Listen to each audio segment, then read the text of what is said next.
Hello everyone. This is take two of my uh draft analysis for this week. So, hello everyone. Welcome to a new draft week. Well, a new old draft week, I should say.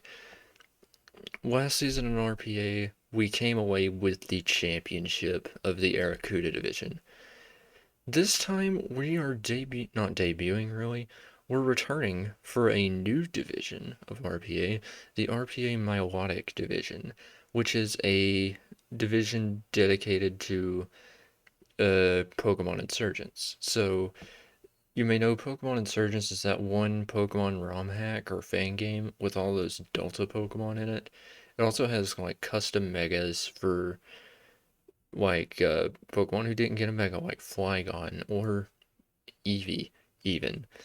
So, yeah, it's gonna be exciting. The Delta Pokemon are like Pokemon with the same stats as their base forms, but with new types and new abilities and just new everything pretty much. Like one of the examples is uh trying to think of a good one. We'll go Aggron. So Aggron base form's a rock steel type, but its Delta form is a fire steel type, getting the typing of Heatran. So it's going to be super exciting to play against all these Delta Pokemon. I say play against because I didn't draft many Delta Pokemon.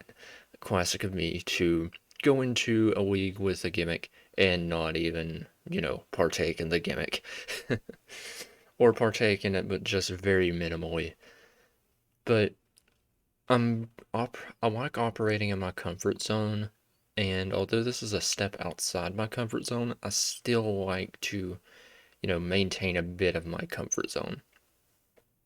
While I don't think my team from season 11 or my team for this season was as good as my team from season 11, I still think it was equally as well thought out. So, yeah, I mean, well, let's just get into it. So, going into this draft, I had like a very late pick. I think I was like, I don't remember exactly what pick I was in. It may have been like 10 to 12, I'm not sure. But it was very much a wait and see what got to me, and luckily enough, an old favorite got to me. So, my first pick was CHIEN-PAO, the absurdly powerful Dark Ice type with base 120 attack, base 135 speed, and the Sword of Ruin ability, which lowers the defensive stat of a Pokemon whenever CHIEN-PAO is on the field. So yeah, you may remember it from my last season of RPA, claiming 18 kills in I think 12 games. So it's supremely powerful, and you're hard pressed to find a better physical wall breaker. So, yeah, it can get access to Crunch, Icicle Crash, Ice Spinner, Ice Shard, Sucker Punch, Psychic Feints, and Sacred Sword for coverage. It gets Recover for some reason, which I never used last season on RPA. Basically, you can just slap a band on this thing, or a choice band on this thing, which boosts attack by one stage, but it can only walk itself into one move, and you can just watch things fall right before you. I used it last season versus Quick in the RPA Championship, and it two-hit KO'd a max HP, max defense Milotic if with the Marvel skill buff after a rock switch in. So yeah, this thing's powerful. You may say it's chin powerful. uh, but once again, I decided to build a team around CHIEN-PAO. And while there wasn't as much good pivoting available, I think Zapdos was taken round 2 before I could even take it. So, actually, no. I passed on Zapdos round 2. But it's for a good reason. So, I was thinking of like more ways I could support CHIEN-PAO. And one of the ways that you can support CHIEN-PAO that's only in Pokemon Insurgence is with weather. You may think like, oh, what good is like snow or hail gonna do? But let me introduce you to the new weather and my first and only Delta Pokemon on this team. We have Mega Delta Charizard, a Ghost Dragon type with the ability Noctum. This ability sets a new weather only in Pokemon Insurgence called Darkness, and Darkness boosts the power of Ghost and Dark type attacks while lowering the power of Fairy type moves. So it's basically like Sun boosting Fire type moves and lowering Water type moves. So yeah, there's also a lot more benefits and just a lot more effects to this weather, but that's the main gist of it.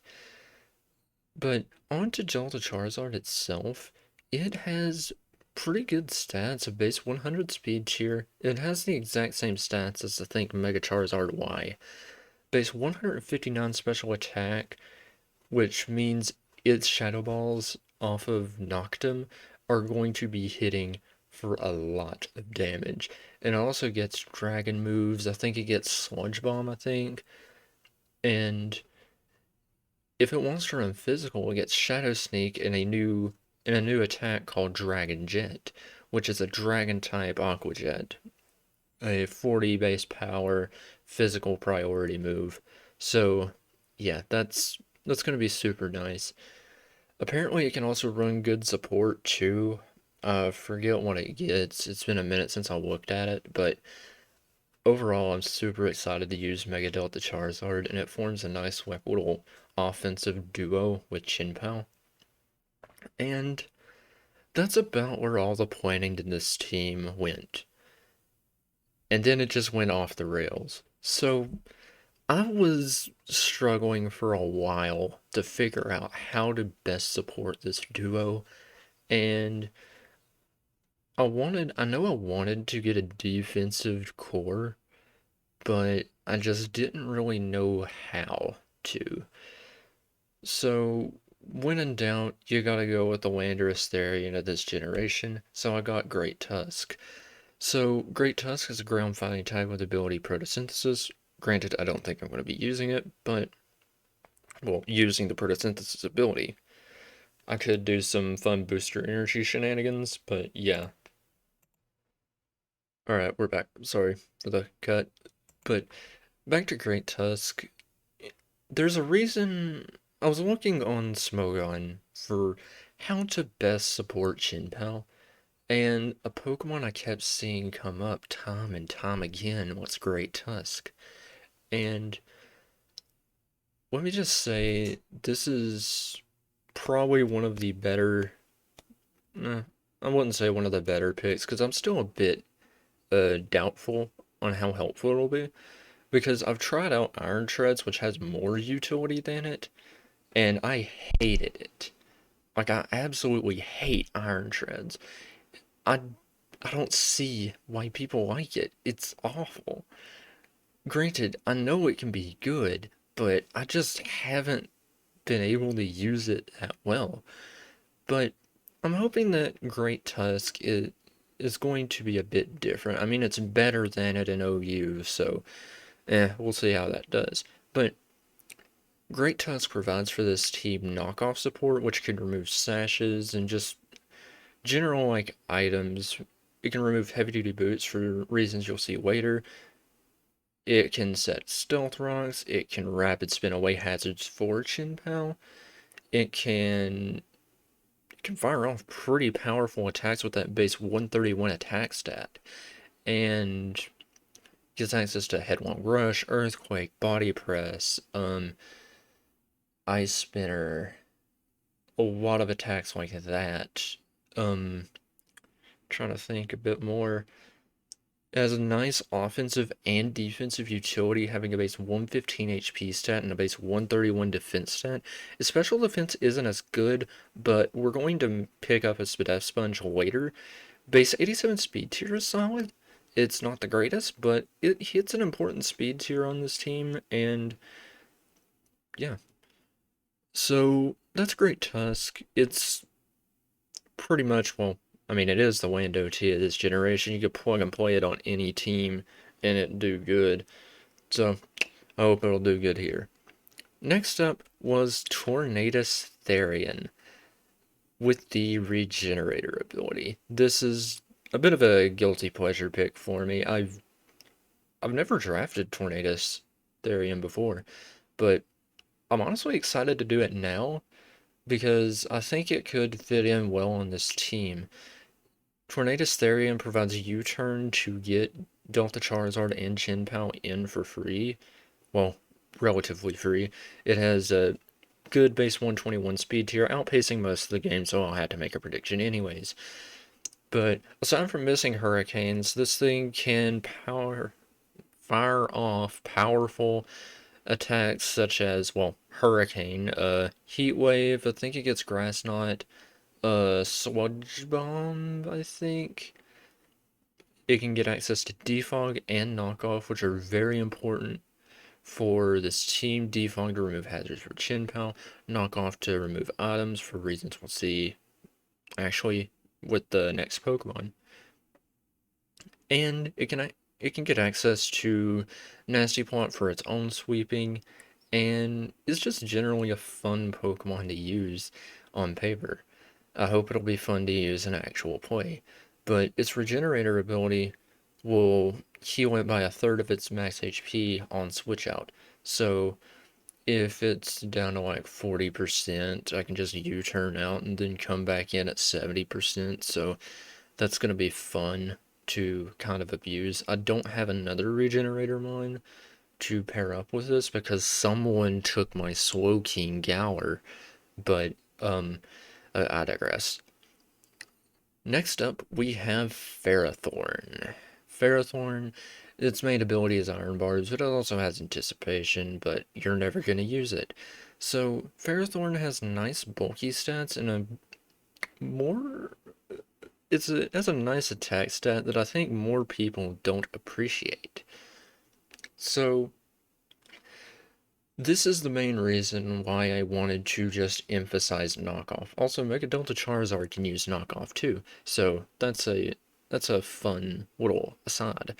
But this thing can set spikes and stealth rocks. It's a hazard stacker, and that's exactly what this team needed. So CHIEN-PAO and Mega Delta Charizard can get the chip damage they need on Pokemon to secure 2-hit KOs or 1-hit KOs.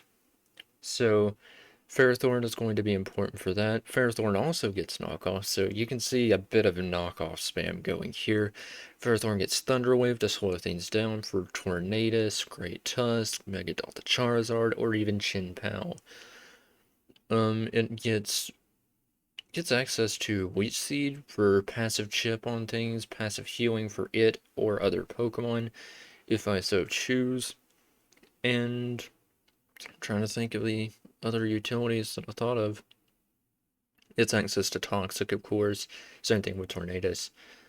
I do have a fun set in mind, but I am not going to reveal it until I actually use it. I've used it before, and it's so funny, but I want to save that for an actual game. Just in case I do decide to use my hidden Ferrothorn tech. So, you can see a bit of my reasoning for how I'm going about this. I'm supporting CHIEN-PAO with hazard removal and hazard stacking, and also the weather from Mega Delta Charizard. I don't have as much pivoting. So, yeah, in my next pick, it's not even going to help that much with pivoting anyways. Well, maybe a little, but I picked Hatterene. This pick was initially Screamtail, and I think I had Alomomola on the team as well, But I ended up dropping Screamtail and Alomomola because my team was just way too passive. And although I like playing more defensively, I don't really want a team that is overly passive, especially with Screamtail, a Pokemon that I've drafted 50 times already, and then a Alomomola, a Pokemon that sucks anyways. So, well, granted, Alomomola did get better in the Gen 9 DLC, but this league doesn't have the Gen 9 DLC implemented yet because the Insurgence client doesn't have it. So, over Screamtail, I picked Hatterene. Well, I dropped Screamtail after the draft for Hatterene. Hatterene's always been one of those Pokemon that I've wanted to try out, but I never have gotten a good chance to. I've I've gotten annihilated by one in a draft league before, and I've seen most notably Lord Envy use it in a draft league with the BBR draft league, and his Hatterene put in a ton of work. Hatterene gets access to good support moves with Healing Wish and Nuzzle, and it also has a very nice ability called Magic Bounce. So, Magic Bounce reflects status moves back at the Pokemon who used it.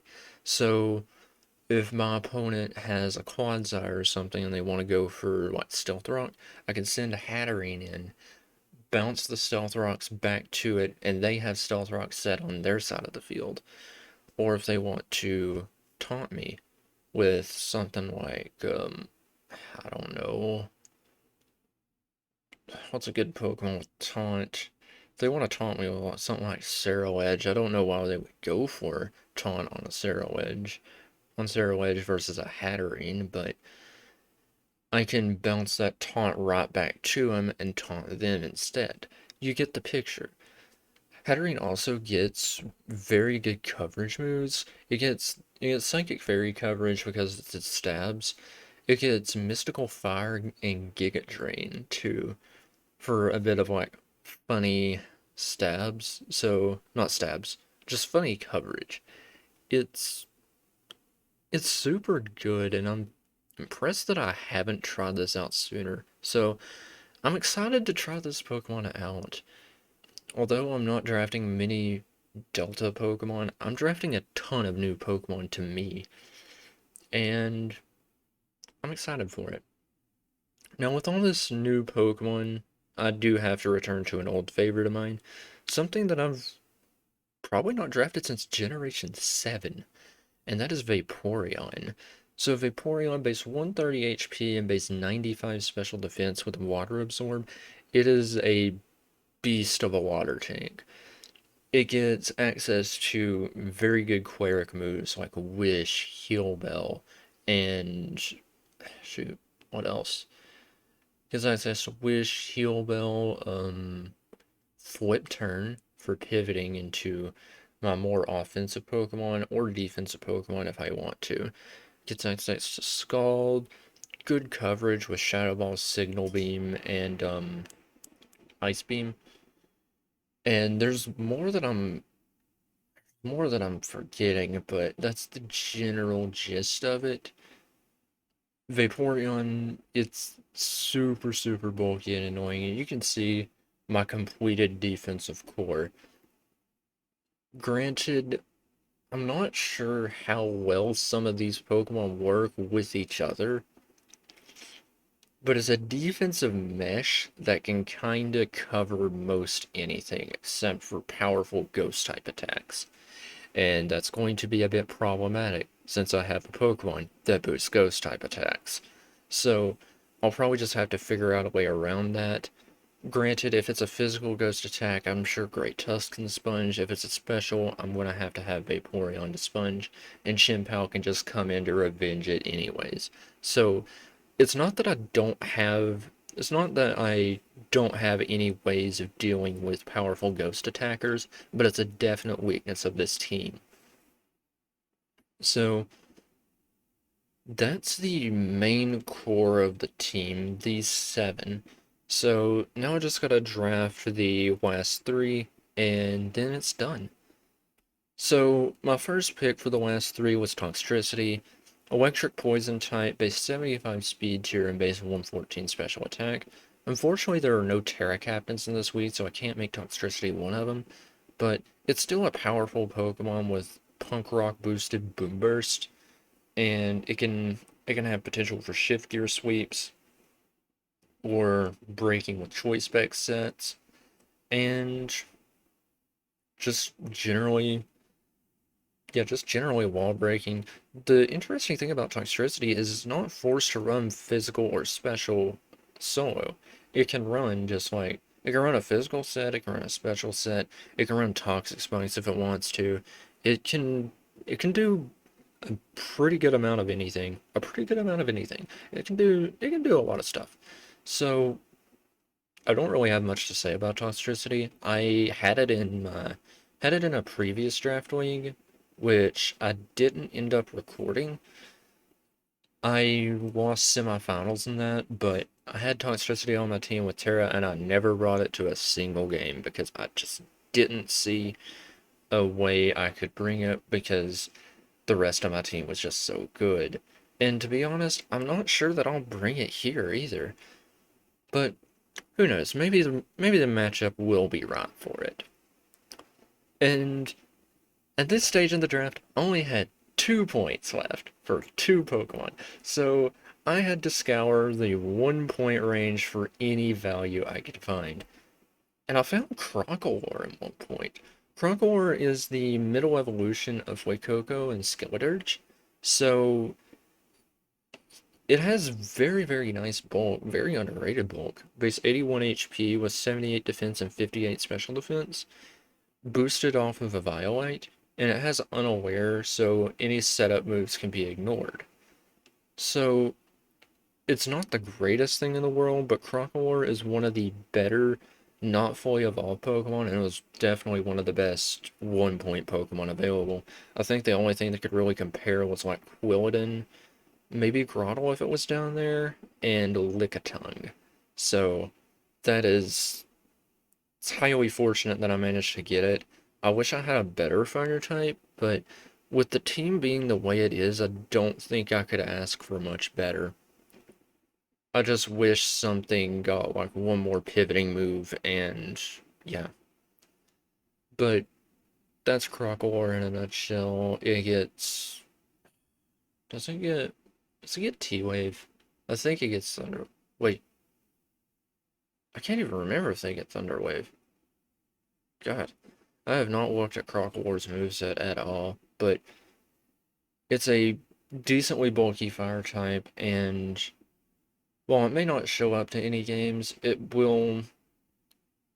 I don't even know if it'll force prep, but it's a nice option to have just in case. And my final pick, I couldn't get the Lickitung in 1 point, so I had to go Delcatty. So this is purely a meme pick. My mascot for a while online was Skitty, and I told someone to pick Skitty in this draft, so I had to go with Delcatty. Delcatty, ironically, brings a base 90 speed tier, completing my speed tiers. I think I'm just missing the 110 speed tier, but that's a bit funny. Delcatty is pretty much useless. I mean, it can pass wishes, and it can get access to Fake Out Last Resort with Silk Scarf Normalize, but it's not going to be hitting very hard with that base 65 attack. It gets, I think, Thunder Wave. I can do Normalize Toxic, I think, which is going to be a bit interesting to play around with. So, granted, if I bring Delcatty, or if I have a good enough record to bring Delcatty at the end of the season. But, yeah, that is the team. So, I am not entirely sure how this draft league's going to go. I feel like I drafted a solid enough team. It supports CHIEN-PAO in ways that I didn't really support it before. I have better hazard removal here with Defog, Tornadus, and Rapid Spin Great Tusk, while also having good hazard setting with Ferrothorn and Great Tusk. I still have some pivots with Toxtricity, Vaporeon, Tornadus, Eject Pack, Great Tusk, Baton Pass Hatterene, and yeah, that's all the pivots I can think of. Unless if I want to run like Eject Pack Overheat Crocodile or something. But I think I'm also supporting it like, well, I know I'm also supporting it with Wish passing and everything, but my defensive mesh seems to be super annoying, and if I can just keep forcing switches, get Ferrothorn's hazards up, keep forcing those switches, grind my opponent's Pokemon down to clean up with Charizard or CHIEN-PAO, I think that's how I win games this season. And it's going to be interesting to just play a bit more grindy of a play style. It's not exactly stall, because, I mean, there's a fucking CHIEN-PAO on there, but it's going to be some very long games. But anyways, I don't know who I'm playing week one. That'll happen in about a week. I will see you all whenever week one starts. Thanks for watching, everyone, and peace out.